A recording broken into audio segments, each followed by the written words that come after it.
독수리는 태양을 향해 날아오르기 위해서 새끼들을 아주 혹독하게 훈련을 시킵니다. 보금자리를 만들 때부터 밑바닥에 뾰족한 것을 놓습니다. 그리고 그 위에 깃털을 깔아 아주 포근하게 만듭니다. 알을 까고 부화가 되면 그때부터 본격적인 훈련이 시작이 됩니다. 먼저 어미 독수리가 밑에 깔려있는 그 부드러운 깃털을 제거해버립니다. 그러면 새끼들은 고통을 견디지 못하고 둥지 밖으로 뛰쳐나옵니다. 어느 정도 힘이 생기면 어미 독수리는 새끼를 물고 하늘 위로 날아갑니다. 그리고 날아가다가 갑자기 떨어뜨립니다. 그리고 새끼를 주목하고 있던 어미가 땅바닥으로 새끼가 추락하기 직전에 다시 낚아채가지고 하늘로 올라갑니다. 그렇게 하기를 수십 번 반복하면 이 새끼 독수리는 나중에는 결국 하늘을 향해 날아오르는 강한 새가 되어버립니다. 여러분 기억하십시오. 하나님은 저와 여러분들을 병아리 같은 존재로 만들지 않으셨습니다. 하나님이 주신 비전의 날개를 펴고 독수리 날개쳐 올라가듯 하나님이 주신 사명을 가지고 세상에 나아가 영향력을 행사하는 믿음의 군사로 승리의 삶을 살기를 간절히 원하심을 믿으시기 바랍니다. 하나님은 저와 여러분들이 강한 영적인 군사가 되어 세상을 이기고 세상 속에서 하나님의 나라를 이뤄가는 일꾼으로 살기를 원하십니다. 그러기 위해서 우리는 훈련을 해야 됩니다. 훈련을 통해서 날마다 성숙해 가야 합니다. 오늘은 성령 강림 후 14째 주일, 성령 강림 절기의 마지막 주일입니다. 지난 주일은 건강한 영성이라고 하는 제목으로 4가지 영성의 균형을 갖춰야 된다고 말씀을 드렸습니다.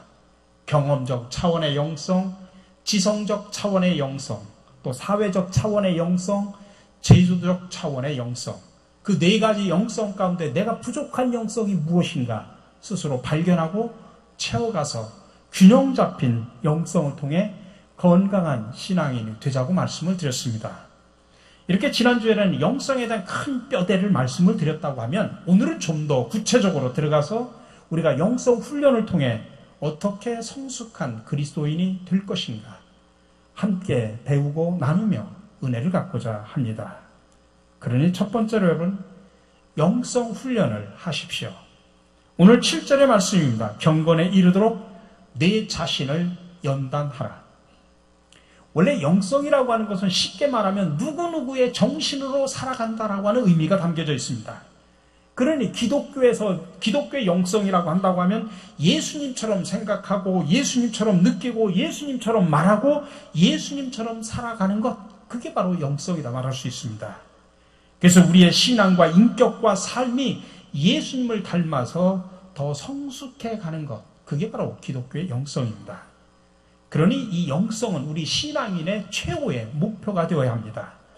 우리가 성도로서 받을 수 있는 최고의 찬사는 뭐냐면 저분은 경건한 사람이야, 저분은 영성의 사람이야, 이게 바로 최고의 찬사라고 볼 수가 있습니다. 이 단계까지 올라가기 위해서 우리는 한 걸음 한 걸음 걸어가는 그런 삶, 그것을 우리가 영성 훈련이라 이렇게 말할 수 있습니다. 근데 여러분, 이 영성 훈련은 고된 훈련이거나 또 지루한 여행이 아닙니다. 하나님과 함께 걸어가는 행복한 발걸음임을 여러분들 믿으시기 바랍니다. 근데 성경에는 영성이라는 단어, 영성 훈련이라는 이런 말은 성경에는 없습니다. 그러나 가장 근접한 단어를 찾는다고 하면 경건을 연습한다, 경건을 연단한다, 이런 단어를 찾을 수 있습니다. 그래서 오늘 7절 보니까 경건에 이르도록 내 자신을 연단하라 라고 말합니다. 여기서 연단이라고 하는 말은 헬라어로 김나시아라고 하는 그런 뜻인데, 이것은 운동 경기에 나가기 위해서 옷을 벗고 땀을 뻘뻘 흘리면서 연습하는 것. 올림픽 경기에 나가기 위해서 선택된 선수들은 막 훈련원에 들어가서 땀을 뻘뻘 흘리면서 연습하지 않습니까? 바로 그겁니다. 그래서 바로 이 단어에서 파생돼서 영어의 짐네이지엄이라고 하는 체육관이라는 단어가 이 단어에서 파생이 된 겁니다. 그래서 유진 피터슨이라고 하는 사람이 쓴 메시지 성경이라고 하는 책에 보면 오늘 본문을 이렇게 현대어로 번역을 합니다. 하나님 안에서 날마다 훈련하십시오. 영적 무기력은 절대 금물입니다. 체육관에서 몸을 단련하는 것도 유익하지만 하나님 안에서 훈련받는 삶은 훨씬 유익합니다. 그런 삶은 현재는 물론이고 영원토록 그대를 건강하게 해줄 것입니다. 오늘날 많은 사람들의 관심이 뭡니까? 건강이죠. 미용과 건강에 좋다고 하면 갈 것 없이 다 먹습니다. 지렁이도 잡아먹고 군뱅이도 잡아먹는 그런 사람입니다. 그러니까 얼마나 우스갯소리로 태초에 아담과 하와가 있을 때 아마 태초에 거기 아담과 하와가 한국 사람이었으면 뱀의 유혹에 안 빠질 것이다. 아니 뱀을 잡아먹어버리지 뱀의 유혹에 빠지지 않을 것이다 라고 할 정도로 한국 사람들은 건강에 좋다면 안 가리고 다 먹습니다. 그래서 건강식의 호황을 누리고 스포츠 센터들이 우죽순처럼 생겨납니다. 좋은 일이죠. 우리가 육체를 훈련시켜서 건강하게 만들어서 건강하게 살아가는 것 얼마나 좋습니까? 그러나 오늘 사도 바울은 성도들은 그 차원에서 멈춰서는 안 되고 그 육체적인 훈련보다도 더 중요한 경건에 이르는 연단, 다시 말하면 영성 훈련을 해야 된다라고 지금 강조하는 것입니다. 왜 영성 훈련이 필요할까요? 흔히 많은 사람들은 교회를 두 가지 비유적인 모습으로 표현을 합니다.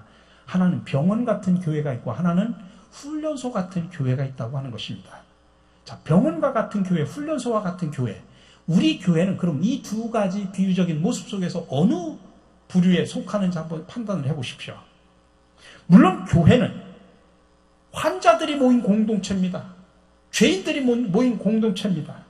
세상에서 병들고 상처받고 상한 심령들이 모인 공동체. 그러니까 종합병원이나 마찬가지입니다. 육체적으로 질병에 빠져있고 정신적으로 영적으로 질병에 빠진 수많은 사람들이 모인 공동체가 교회 공동체입니다. 그래서 교회를 병원과 같은 교회다라고 그렇게 표현하기도 합니다. 근데 교회가 죄인들과 환자들이 모여서 치료를 받고 회복만 하고 기쁨과 감격에만 도취되어 있다고 하면 그 교회는 건강한 교회가 아닙니다. 물론 병든 자가 1차적으로 병원에 가서 치료를 받고 회복되는 것이 1차적인 목표죠. 그러나 병원에 입원해서 치료를 받고 회복이 됐다고 하면 퇴원을 해야 됩니다. 그리고 이제 각자 삶의 자리로 돌아가서 주어진 일을 감당을 해야 되죠. 근데 내가 치료를 받고 회복이 됐는데도 옛날 아픈 생각만 하고서 계속 병원에만 머물러 있고 퇴원하지 않고 있다고 하면 그건 문제가 있는 사람입니다. 그래서 교회라고 하는 것은 병원과 같은 존재지만은 계속 병원에 있어서는 안 된다는 이야기입니다.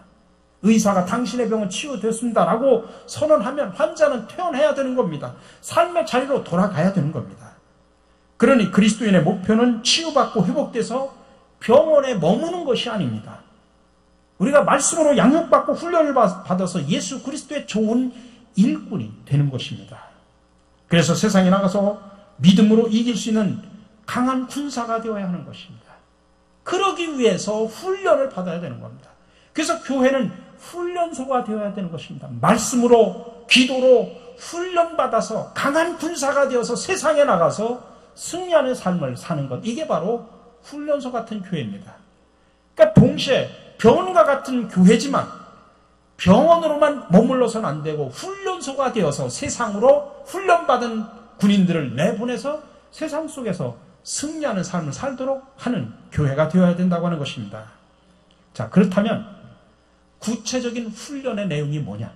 다시 말하면 우리가 영성 훈련의 내용이 무엇을 훈련해야 되느냐라고 하는 이야기입니다. 오늘 12절의 말씀입니다. 오직 말과 행실과 사랑과 믿음과 정절에 있어서 믿는 자에게 본이 되어. 오늘 여기 5가지 훈련의 구체적인 내용을 5가지를 이야기합니다. 우리의 말, 행실, 사랑, 믿음, 정절이라고 하는 것입니다. 이 5가지를 2가지로 묶어서 말할 수 있습니다. 첫 번째로는 우리의 언어 생활을 훈련해야 된다는 이야기입니다. 속담의 말 한마디로 천냥 빚을 갚는다는 말이 있죠. 여러분, 교회에서 신앙생활할 때 제일 힘든 게 뭡니까? 많은 사람들이 사역이 너무 힘들어서 상처받고 또 이렇게 넘어지고 그런 사람은 거의 없습니다. 뭐 때문에 많은 사람들이 상처를 받냐면 교회에서는 말 때문에 상처받습니다. 교회에서 사역을 하다 보면 이런 말 저런 말 떠들어다 보면 그 말로 인해서 사람들에게 상처를 주고 사람을 넘어뜨리고 사람의 비수를 꽂는 그런 이야기들이 때문에 사람들이 상처를 받습니다. 그래서 많은 사람들이 뭐라고 하냐면 교회를 깊숙이 들어가지 마라. 그런 조언을 하기도 합니다. 왜 그러면 깊이 들어가서 일을 하다 보면 또 다양한 이야기를 듣다 보면 좋은 이야기도 있지만 나쁜 이야기도 있다 보니까 상처를 받기 때문에 그런 것입니다. 우리가 음식을 조리를 할 때 보면 같은 재료를 써도 맛은 전혀 다른 천양지차할 때가 있죠. 이렇듯 말도 같은 말이지만은 맛있는 말이 있는가 하면 맛 없는 말도 있습니다. 축복의 언어가 있는가 하면 저주의 언어도 있습니다.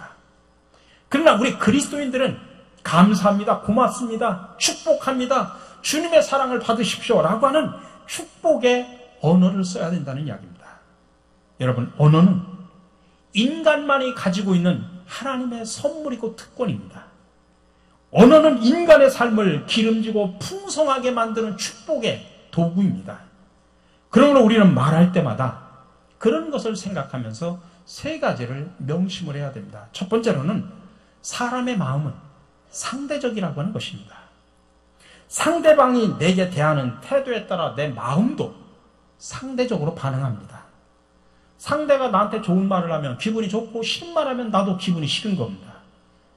마치 메아리처럼 반응을 하는 거죠. 사람의 마음은 또 마치 거울과 같아서 내가 웃으면 거울도 웃습니다. 내가 인상을 쓰면 거울도 인상을 쓰죠. 그러므로 상대적인 이 반응의 원리를 알아서 우리는 선한 쪽으로 활용할 수 있어야 됩니다. 칭찬과 감사와 인사와 예의 있는 말을 하면 내게도 선한 반응으로 돌아오고 내 주변에 선하고 아름다움을 만들어갈 수 있습니다. 두 번째로는 우리 그리스도인들은 세상과 구별된 사람이라는 것을 기억하셔야 됩니다. 그렇기 때문에 언어 습관도 달라야 됩니다. 여러분, 세상 사람들이 막 나간다고 해서 우리까지도 막 나가야 됩니까? 아닙니다. 성경은 인간관계에 있어서 언어 사용에 대해서 분명한 선을 그어서 이야기합니다. 누가복음 6장 28절에 예수님의 말씀입니다. 너희를 저주하는 자를 위하여 축복하며 너희를 모욕하는 자를 위하여 기도하라. 내게 욕하고 저주를 퍼부을지라도 하나님의 명령이기 때문에 그를 축복하고 그를 위해서 기도하라, 이 말씀입니다. 마지막 기억해야 될 것은 그래서 우리는 믿는 사람으로서 축복의 언어를 사용할 수 있어야 됩니다. 물론 내 뒤에서 험담하는 자, 욕하는 자 정말 축복하기란 쉽지 않습니다.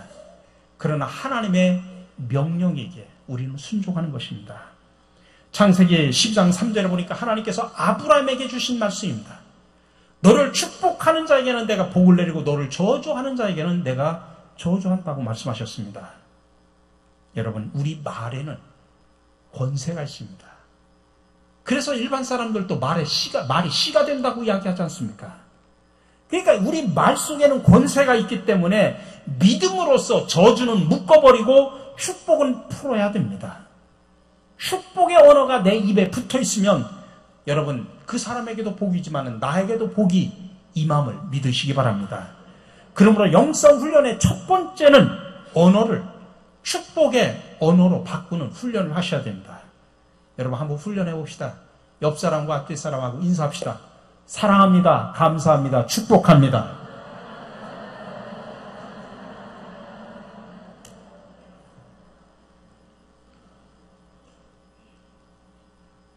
그렇게 인사하고도 우리 밝아지지 않습니까? 두 번째는 진실한 삶입니다. 오늘 이 뒤에 나오는 네 가지, 행실과 사랑과 믿음과 성실함, 이것은 한마디로 묶어서 진실한 삶을 살라는 이야기입니다. 우리가 그리스도인으로서 영성 훈련이라는 것은 우리가 진실하게 살아가는 걸 말하는 겁니다. 여러분, 유명한 아시시의 성자 프란시스를 아십니까? 이분이 어느 날 제자들을 데리고 어떤 마을을 지나가게 됐습니다. 지나가다가 이분이 제자들에게 말합니다. 자, 우리가 오늘 이 마을을 들어가서 이 마을 사람들에게 우리가 위대한 설교를 하자. 그러자 제자들은 호기심에 우리 스승께서 어떤 위대한 설교를 할까 기대하면서 함께 그 마을을 들어갔습니다. 근데 그 마을을 들어가서 지나가고 밖에 나올 때까지 스승은 한마디도 하지 않는 겁니다. 위대한 설교를 하자고 해놓고서 그 마을을 빠져나올 때까지 한마디도 하지 않는 겁니다. 그래서 제자들이 스승에게 묻습니다. 아니, 위대한 설교를 하자고 말씀하시고 왜 한마디도 하시지 않습니까? 그러자 프란시스가 이렇게 말합니다. 아니다. 우리는 이미 위대한 설교를 했다. 우리가 이 마을을 지나가고 있을 때 사람들은 우리들의 행동을 지켜봤다. 그때 우리의 얼굴과 우리의 눈짓이 설교를 했고 우리의 몸과 거리가 모두가 다 설교였다라고 이야기를 했답니다. 다시 말하면 우리의 삶 자체가 설교라는 이야기죠. 초대교회 시절 역사학자 플리디우스라는 사람은 그리스도인들을 아주 자세하게 관찰을 하고 황제에게 보고한 보고서에 이런 내용이 실려 있었습니다. 그리스도인들은 결코 음란하지 않습니다. 그리스도인들은 도둑질하는 법도 없습니다. 그리스도인들은 약속을 어기지도 않습니다. 그리스도인들은 모두 부채 문제에 대해서도 절대로 깨끗합니다. 이것이 초대교회 당시 교회 밖에서 본 그리스도인의 모습을 역사학자가 써가지고 황제에게 보고한 내용입니다. 여러분, 이 한 역사학자의 보고서를 읽으면서 오늘 이 시대의 교회와 성도들은 그렇지 못하고 있다는 아픔이 못내 우리를 슬프게 합니다.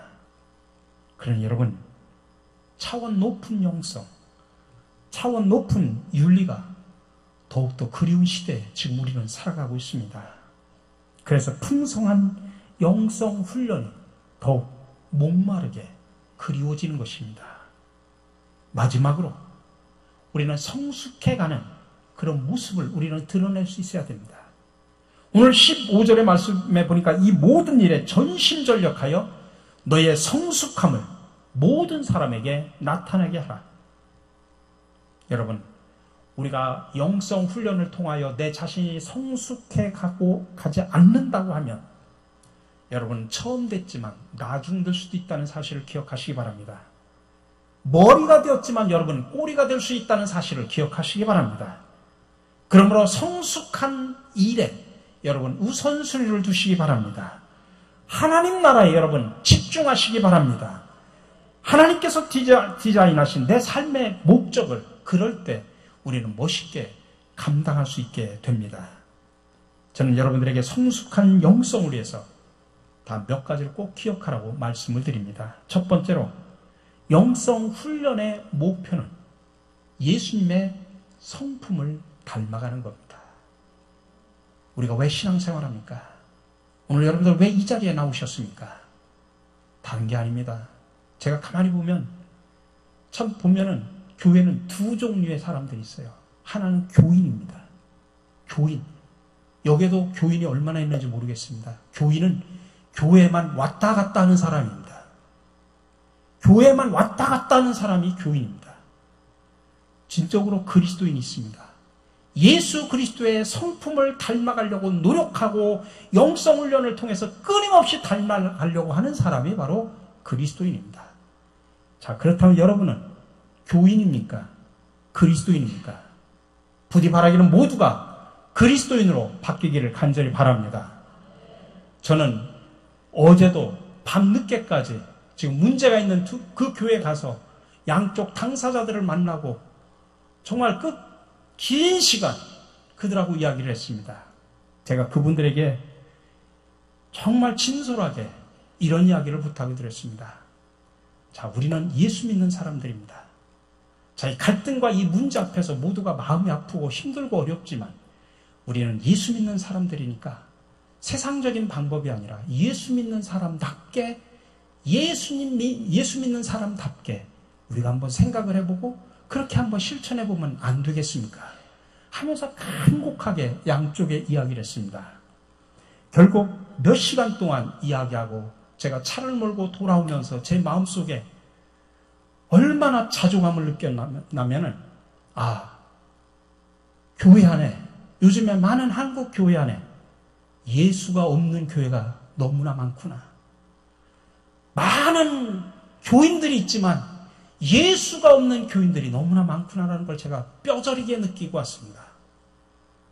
예수가 없었습니다. 오로지 세상 사람들보다도 더 증오하고 더 미워하고 더 갈등하고 더 마음을 열지 않습니다. 한 발짝도 나가질 않습니다.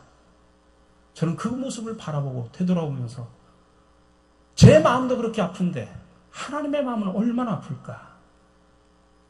오늘도 그분들은 예수 이름으로 예배를 드릴 겁니다. 정말 예수가 있는지 정말 저는 묻고 싶어요. 돌아오면서 나는 어떤가? 내 마음속에, 내 삶 속에, 내 인격 속에 예수는 과연 있을까? 내가 목사로서 말씀을 선포하고 예배를 진리하고 목양을 하지만 내 속에 정말 예수가 있을까? 저는 제 자신에게 물어보면서 왔습니다. 오늘 여러분은 어떻습니까? 여러분은 오늘 이 자리에서 거룩하게 예배를 드리고 저 문 밖을 뛰어나가면서 여러분 세상에 나가서 세상 사람들과 똑같이 살고 있지는 않습니까? 세상적인 방법, 세상적인 가치관, 세상적인 그런 자세와 태도를 가지고 살아가고 있지는 않습니까? 세상 속에서 여러분들의 마음속에 예수님이 있습니까? 그러니 오늘날 많은 사람들이 욕을 먹는 겁니다. 근데 사실은 욕을 먹는 것은 교인들 때문에 욕먹는 겁니다. 그리스도인 때문에 욕먹는 것이 아니라 교인들 때문에 욕을 먹는 겁니다. 우리 교회가 500명, 1000명, 2000명, 30,000명 그게 중요한 게 아닙니다. 이 모인 숫자 가운데 예수를 마음에 모시고 예수님의 성품을 닮아 살아가려고 하는 사람이 몇 명이냐라고 하는 게 더 중요하지. 교인 1000명, 2000명 되면 뭐합니까? 그리스도인이 중요합니다. 예수의 성품을 닮아가고 예수의 인격을 닮아가려고 하는 사람이 한 사람이라도 있어도 그게 정말 진실한 것이지. 여러분 스스로에게 물으시기 바랍니다. 저도 어제 밤잠을 못 잤습니다. 정말 내 속에 예수가 있을까? 정말 내 속에 정말 삶 속에서 내가 교회 이 자리에 내려가서 내가 살아갈 때 내 속에 예수가 있을까? 저는 그렇게 질문하면서 밤을 설쳤습니다. 여러분 영성 훈련의 목표는 다른 게 아닙니다. 예수님의 성품을 닮아가는 겁니다. 그래서 우리의 입술과 행동을 통해서 그리스도의 향기를 드러내는 겁니다. 그래서 두 번째로 영성 훈련에서 중요한 것은 믿는 자들에게도 본이 되는 것입니다. 많은 사람들이 이 부분을 소홀하게 여깁니다. 그래서 기도를 많이 하는 사람들이 더 열심히 싸우고 기도를 많이 한다는 사람들이 더 한 번 삐지면 화해할 줄을 몰라요.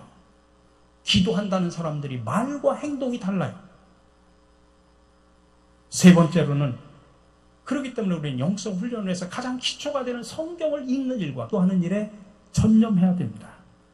우리는 성경을 읽음으로써 하나님의 뜻을 발견할 수 있고 하나님의 뜻을 알아야 올바른 기도를 할 수 있기 때문에 그렇습니다. 네 번째로는 영성 훈련은 하나님께서 내게 주신 영적 은사를 개발하는 것입니다.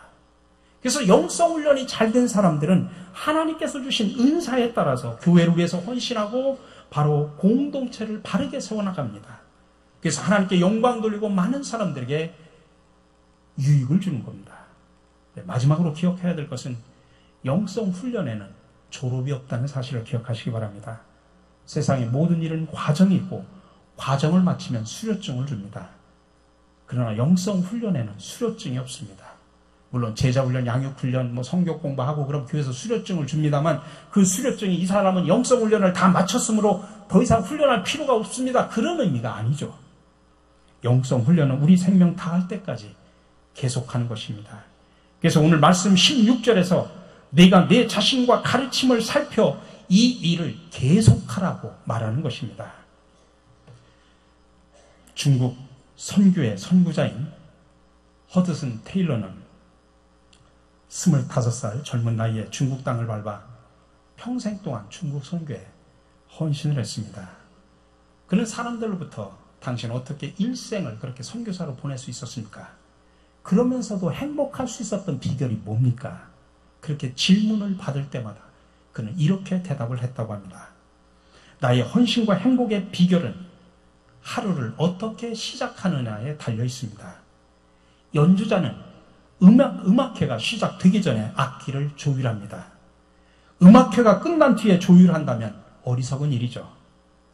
마찬가지로 나는 매일 아침 일찍 일어나면 하나님의 뜻에 나의 생각을 맞추는 일부터 시작합니다.